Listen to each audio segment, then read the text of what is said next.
Alright, I'm making another video.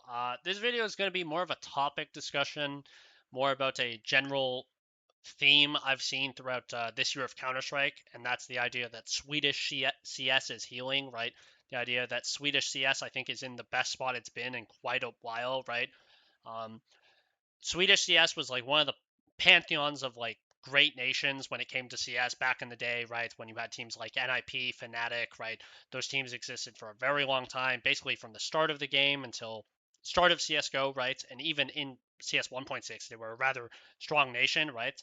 All the way until like I think about 2019, that's when the fall off started to happen. You started to notice problems, right? I think the only Swedish prospect from that era was like Brolin, and Brolin is still relatively young, right? He was just like a 17-year-old kid then.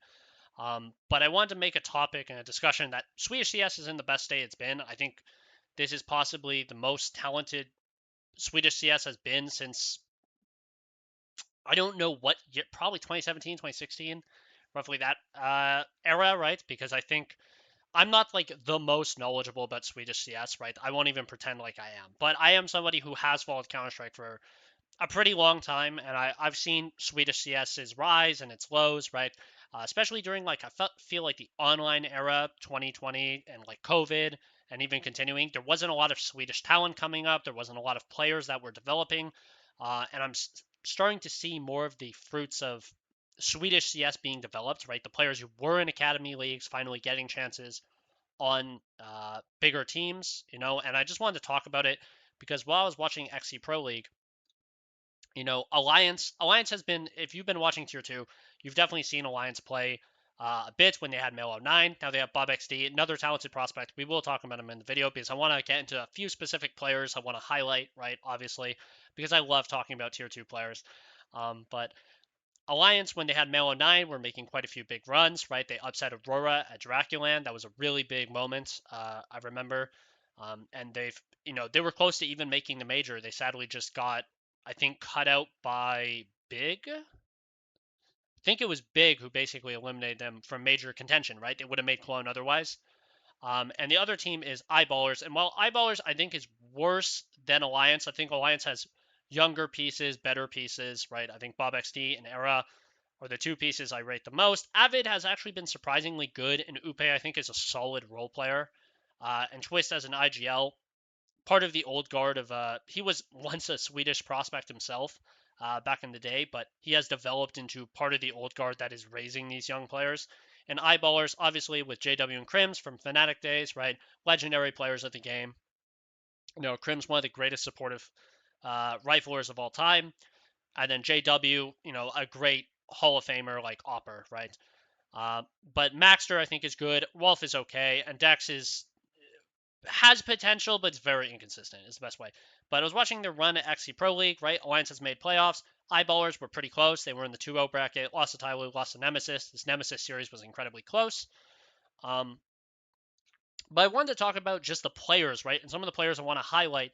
And some of these players you will definitely recognize because they're big name prospects. Um, but I feel like this is probably the period, like I'm talking about like mostly tier 2 players, tier 1.5 players that you might know of, but they're like not super highlighted. Some of them you might not even know. Um, but I just wanted to talk about them because I do think it is interesting, and a lot of them are in the closer style, right? They're like players who want like some proactivity, some star roles, but they're also more passive is the best way. There's only like two really aggressive pieces on this list, and that's Bob XD and Poi. I'm just going to spoil it now. Poi, I feel like everybody knew was going to be on the list. Bob XD is the other one, and he is the only one that is like omega aggressive. This guy goes for a lot of fights. But first one is Nilo. I'm kind of ordering it from who I have the highest expectations of, who I have the lowest expectations of, if you want to view it that way. It's not that I don't rate them, it's just that I have like certain favorites I'm going to play to, right? First one is obviously Nilo. I feel like anybody who's watched Nilo when he was on Young Ninjas knew he was an incredibly versatile player. The guy had a wide skill set and was an incredible closer on T side. Um, he is somebody who has continued to develop since getting into Heroic, right? At first, he was supposed to actually be on Heroic in 2025 before they picked up Tanier because I think he had some personal issues Then he got suited into the roster in 2025 on the second season. Didn't really work out at first, but this year I feel like he's come into his own. And he has really proven that he is a very talented rifler, right? Very talented player. He's a player who I imagine is going to continue to develop and continue to get better because he's still just 21, right? He's been around for a while, but he's a player who I have a lot of expectations of. He's a classic Swedish player of like a closer, right? Similar, I wouldn't say a get right like player, but he is like star on CT side, more of extremity lurk on T side. Plays some, not with the pack. He's not often with the pack, but he's occasionally with the pack. Melo 9 is the other one. Everybody knows Melo 9. Everybody knows about this FPL demon. When I was watching him on Alliance this year, he was incredible. I think he was a better fit on Alliance than Bob XD is. Spoiler, I'm just gonna say it now. Melo 9 is a more passive player, which I think enabled Avid and Upe to have more space, right? While Melo 9 got to play more of the late rounds and more of the trade situations, which I think worked, right? Having a player who is willing to go for like less risk, needs a little bit less space to work, right? He needs like he plays star positions on CT side, but he plays extremity lurk positions on T side, right? He plays like connector on like overpass, rip overpass by the way.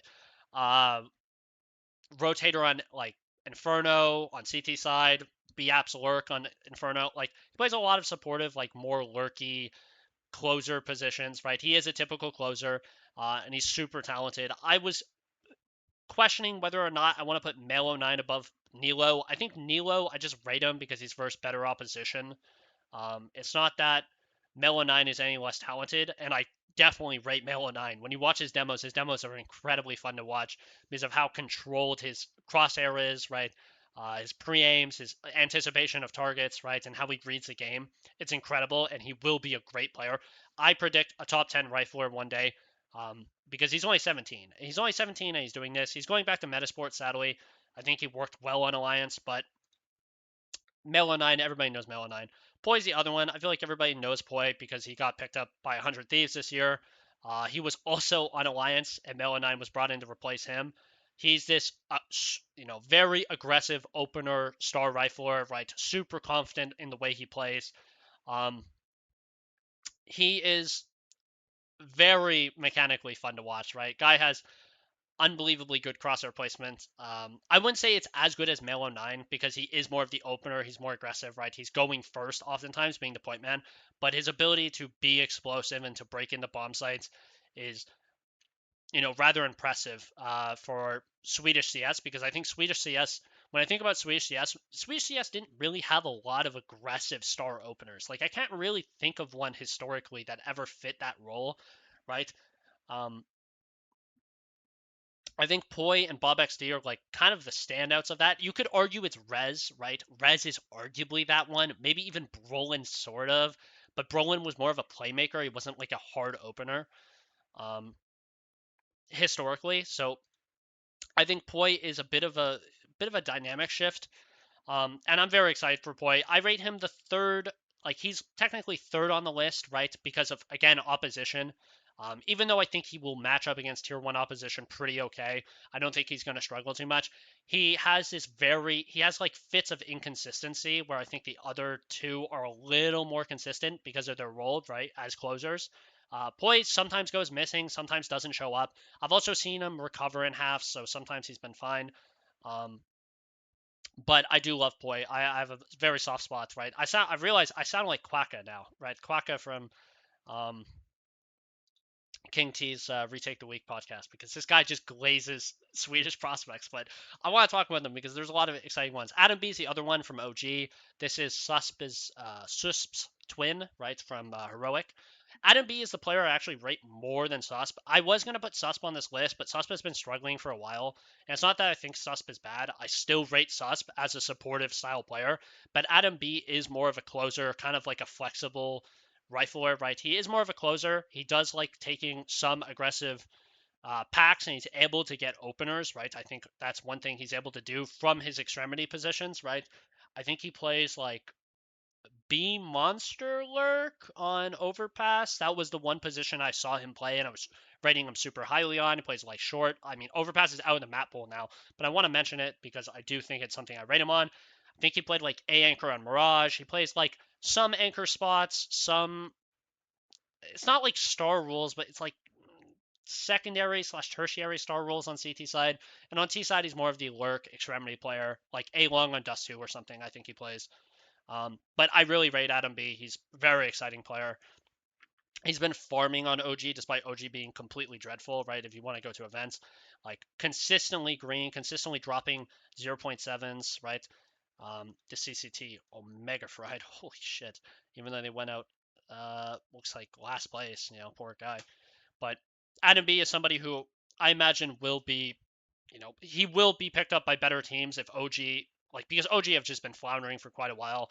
OG is not a team I rate, and honestly, Adam B could go to a bunch of different rosters um, as a replacement for like players who are struggling because he's just a really flexible player, right?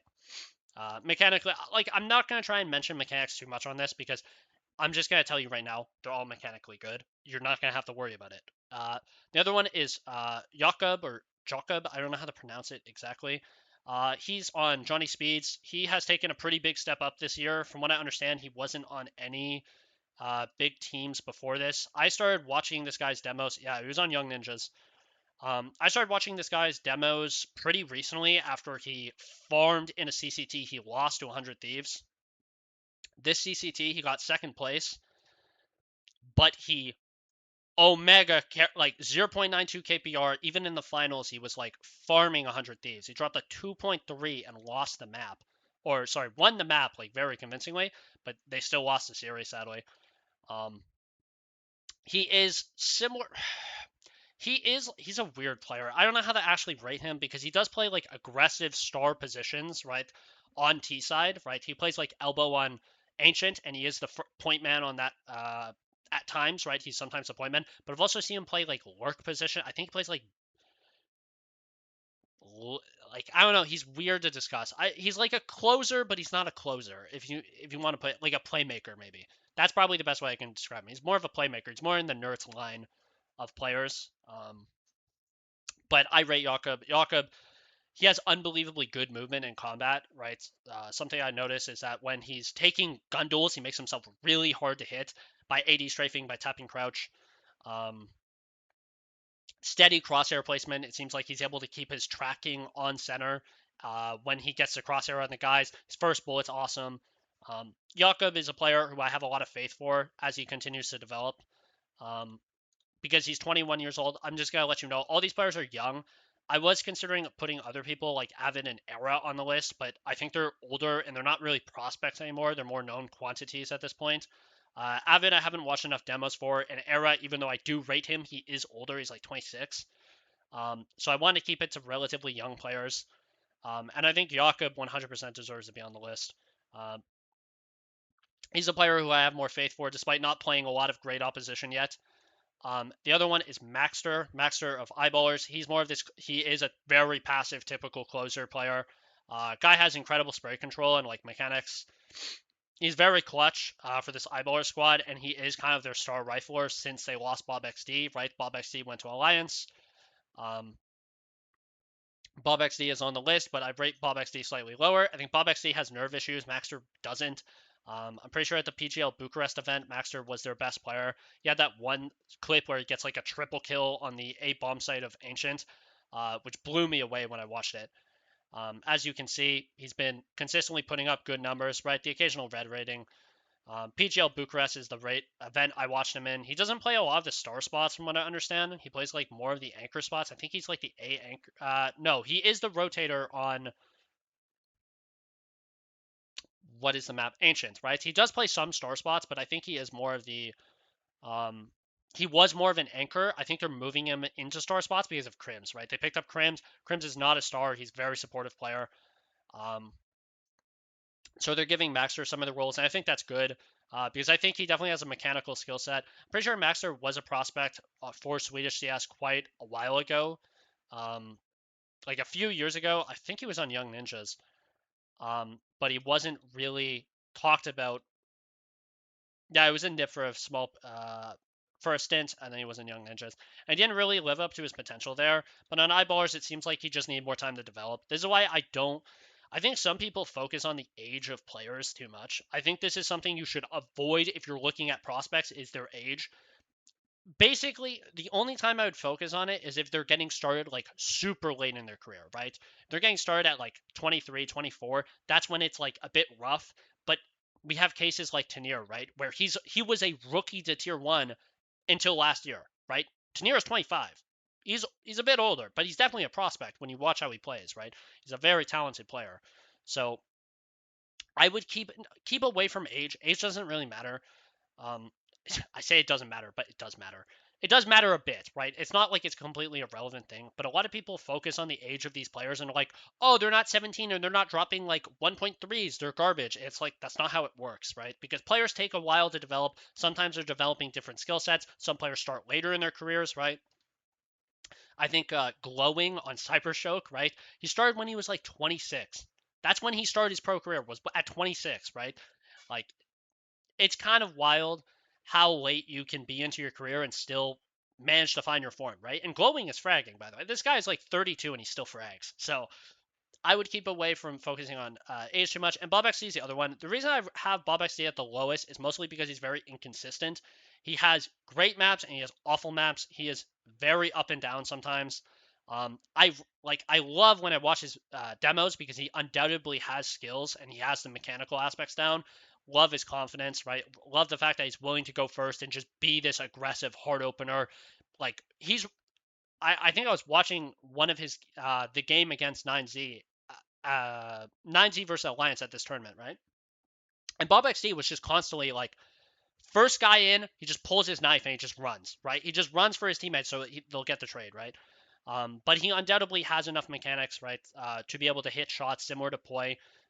Poi is definitely a more talented player when I watch the two. I think Poi is also more consistent than Bob XD and doesn't struggle with nerves nearly as bad. But I do think Bob XD is a good addition to Alliance if you can't keep Melo 9. I think he messes with the rules slightly more because Avid and him kind of want the same rules. But I like Bob XD. Mechanics are great. Good movement, right? Good crosshair placement. His ability to flick, right? His flicks are awesome. Um, but yeah, that's basically all I wanted to talk about is that Swedish CS is healing, right? I think with having teams like Alliance and Eyeballers in the scene that are fully Swedish, that are tier 1.5, tier 2, right? Top of tier 2, having these teams come up in the scene and develop these young talents, right?